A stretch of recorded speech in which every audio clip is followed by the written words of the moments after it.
ધોરણ 8 વિષય સામાજિક વિજ્ઞાન પ્રકરણ નંબર 10 મહાત્માના માર્ગ પર 2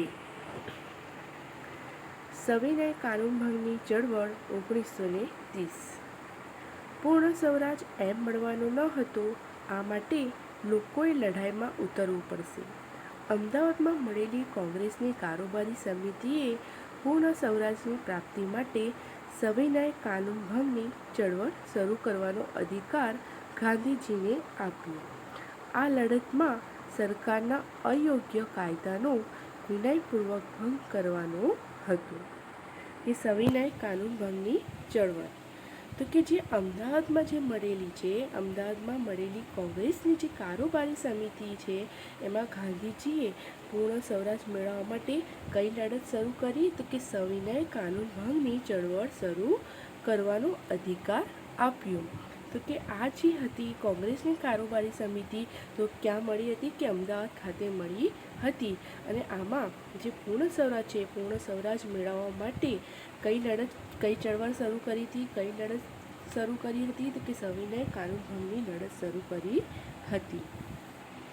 હવે આપણે જોઈશું દાંડી કૂચ તો કે 1930 જોઈએ. હવે આપણે ઈસવીસન 1930માં ગાંધીજીએ જાહેર કર્યું કે મીઠાનો કાયદો તોડવા માટે તે યાત્રા કાઢશે. આ સમયે મીઠાના ઉત્પાદન અને વેચાણ પર સરકારનો એકાધિકાર હતો. મહાત્મા ગાંધી અને અન્ય રાષ્ટ્રીયવાદીઓનું માનવું હતું કે મીઠા પર વેરો લેવો એ પાપ છે, કારણ કે તે આપણા જીવનનો જરૂરી ભાગ છે.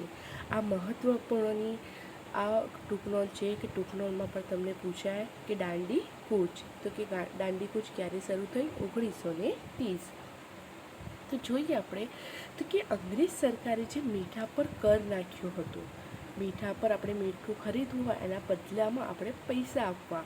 તો કે અંગ્રેજ સરકારે મીઠા પર કર નાખ્યો હતો કે વળી જે અંગ્રેજ સરકારે જે મીઠું પકાવવાનું હતું અને વેચવાનું હતું એ ઇજારો કોની પાસે હતો તો કે અંગ્રેજ સરકાર પાસે હતો. એટલા માટે ગાંધીજી માનતા હતા કે મીઠા પર વેરો લેવો એક પાપ છે. તો કે આ કારણે મીઠું આપણા જીવનનો એક ભાગ છે. તો કે તેથી ગાંધીજી જે આ મીઠાના કાયદાનો ભંગ કરવા માટે આ યાત્રા કાઢવા માટે તૈયાર થયા. ગાંધીજી મીઠાના અન્યાયી કાયદાઓ તોડવા અમદાવાદના સાબરમતી આશ્રમની પોતાના 78 સાથીઓ સાથે 12મી માર્ચ 1930ના દિવસે સવારે દાંડી કૂચની શરૂઆત કરી. વિદ્યાર્થી મિત્રો જુઓ, ગાંધીજીએ દાંડી કૂચની શરૂઆત ક્યાંથી કરી કે ગાંધીજીએ મીઠાના અન્યાયી કાયદાનો ભંગ કરી કાયદો તોડી નાખ્યો. અને અમદાવાદ ખાતે જે સાબરમતી આશ્રમ છે એમાં કેટલા સાથીઓ સાથે તો કે 78 સાથીઓ સાથે ક્યારે તો કે 12મી માર્ચ 1930ના દિવસે સવારે દાંડી કૂચ યાત્રાની શરૂઆત કરી. કૂચના માર્ગ પર ગામોના સભાઓ થતી. ગાંધીજી લોકોને મીઠાના કાયદાનો સવિનય ભંગ સમજાવી નવી રીતે સ્વરાજ લડત અને સત્યાગ્રહનું મહત્ત્વ સમજાવતા. કે જે યાત્રા તો શરૂ થઈ પણ ગામે ગામે સભાઓ ભરતા હતા અને આ મીઠાના જે દાંડી કૂચ છે દાંડી કૂચ વિશે અને સ્વરાજ લડતમાં જે પણ મહત્ત્વના મુદ્દાઓ છે એની સાથે ગાંધીજી ચર્ચાઓ પણ કરતા હતા. 5 એપ્રિલ 1930ના દિવસે તેઓ દાંડી પહોંચ્યા. બીજા દિવસે સવારે 6 એપ્રિલના રોજ દરિયા કિનારે વિખરાયેલું મીઠું એકઠું કરી મુઠ્ઠી લઈ કાયદાનો ભંગ કર્યો. કે 5 એપ્રિલ 1930ના દિવસે ક્યાં પહોંચી જાય છે કે દાંડી પહોંચી જાય છે. અને એના બીજા દિવસે કે 6 એપ્રિલે દરિયા કિનારે જે વિખરાયેલું મીઠું હતું, નમક હતું, એ મુઠ્ઠી લે છે અને કાયદાનો ભંગ કરે છે. આ આંદોલનમાં ખેડૂતો, આદિવાસીઓ, સ્ત્રીઓએ મોટી સંખ્યામાં ભાગ લીધો હતો. કે જે દાંડી કૂચ યાત્રા છે એ દાંડી કૂચ યાત્રામાં પણ આંદોલનમાં પણ ખેડૂતો છે, આદિવાસીઓ છે, સ્ત્રીઓ છે, એવા બધા લોકોએ મોટી સંખ્યામાં ભાગ લીધો હતો. સરકારે શાંતિપૂર્ણ સત્યાગ્રહો અને દમનનો કોરડો વીંઝવા માંડ્યો. હજારો સત્યાગ્રહોની લડત કરવામાં આવી.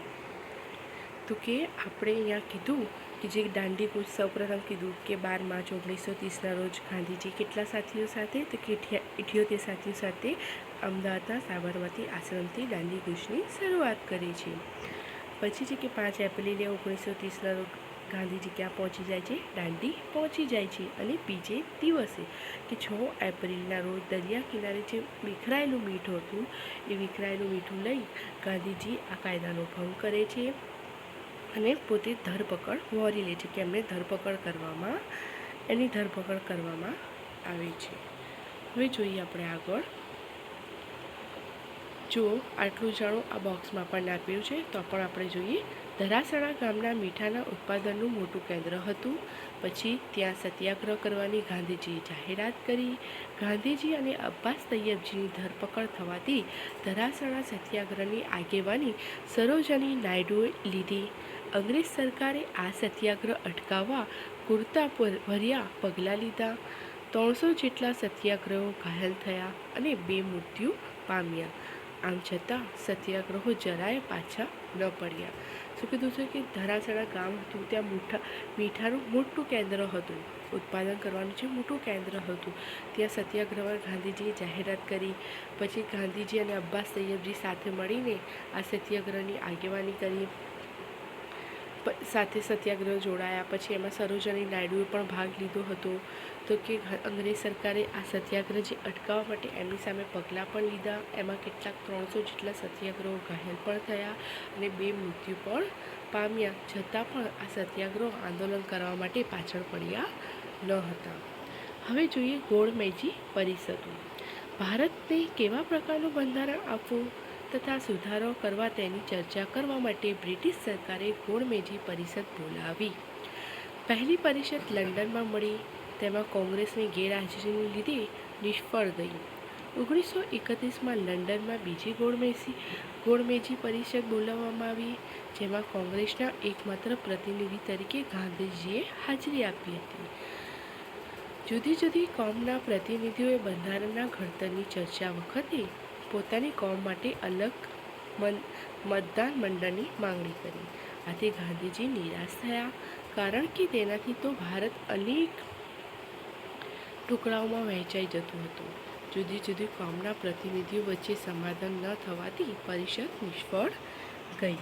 તો કે વિદ્યાર્થી મિત્રો, ગોળમેજી પરિષદમાં તો કે આપણે જોઈએ કે ભારત કેવા પ્રકારનું બંધારણ આપવું, તેમાં કેવા વહીવટીતંત્ર કેવા સુધારા કરવા તેની ચર્ચા કરવા માટે બ્રિટિશ સરકારે લંડનમાં ગોળમેજી પરિષદ યોજી હતી. તો કે લંડનમાં જે યોજાયેલી પહેલી ગોળમેજી પરિષદ હતી એ પરિષદમાં જે કોંગ્રેસ મહાસભાનો કોઈ પણ પ્રતિનિધિ હાજર રહ્યો ન હતો.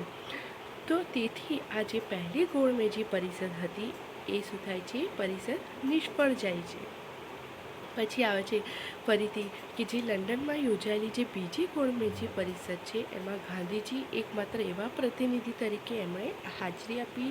પછી અંદર જે કોમી પ્રશ્નનો ઉકેલ ન આવતા જે બીજી ગોળમેજી પરિષદ પણ નિષ્ફળ ગઈ અને ગાંધીજી નિરાશ હૃદયે ભારત પાછા આવી ગયા. તો કે જે મહાત્મા ગાંધી હતા તો એમાં કોમનો પ્રશ્ન મૂકવામાં આવ્યો. કોમનો પ્રશ્ન મૂકતા ગાંધીજી મૂંઝવણમાં મુકાઈ જાય છે અને આ બીજી જે ગોળમેજી પરિષદ છે એ પણ નિષ્ફળ ગઈ અને ગાંધીજી ભારત પરત આવી જાય છે. હવે જોઈએ 1935નો હિન્દ સરકારનો કાયદો. 1935ના હિન્દ સરકારના કાયદા દ્વારા હિંસામાં બંધારણીય સુધારાઓનો બીજો તબક્કો શરૂ થયો. હિન્દની રાષ્ટ્રીય અપેક્ષાઓ કરતાં તે ઘણો જ ઓછો હતો.